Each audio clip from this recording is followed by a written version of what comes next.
Nouvel accord de don pour le secteur de l'éducation. Et cet accord porte sur un montant de 24 millions de dollars qui va compléter un financement original de 85 millions de dollars. Comme vous le savez, l'éducation représente l'une des priorités importantes du gouvernement. L'éducation, pas seulement en termes de mettre les enfants sur les bancs de l'école, mais l'éducation en termes d'amélioration de la qualité de l'éducation et également de l'amélioration de la qualité de vie, non seulement des enfants qui vont à l'école, mais des parents qui doivent accompagner les enfants et qui constituent, je suppose, le palier le plus important dans la formation d'un enfant. Parce qu'avant d'aller à l'école, l'enfant il passe par le sein maternel.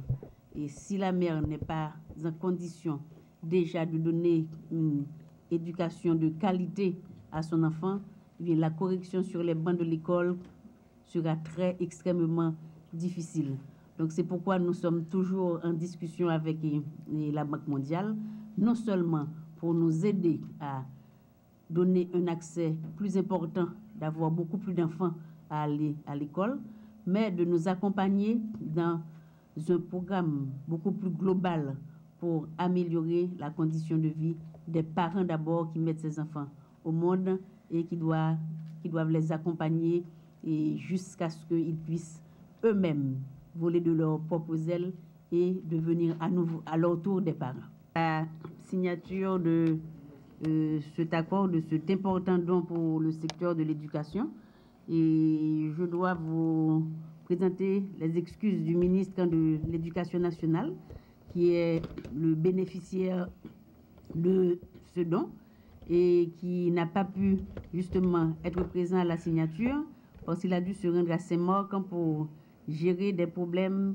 très importants et justement au niveau des écoles et des lycées de cette ville.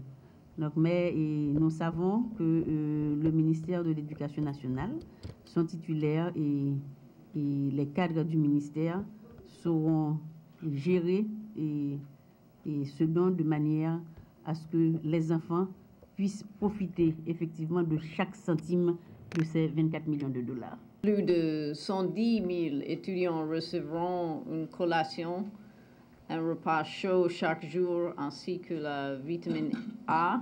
Des services de dépersonnage seront aussi disponibles chaque année. En plus, l'amélioration du matériel de formation et de l'enseignement de la lecture et 160 salles de classe seront construites dans les écoles communautaires. Je voudrais remercier tout le partenariat mondial pour l'éducation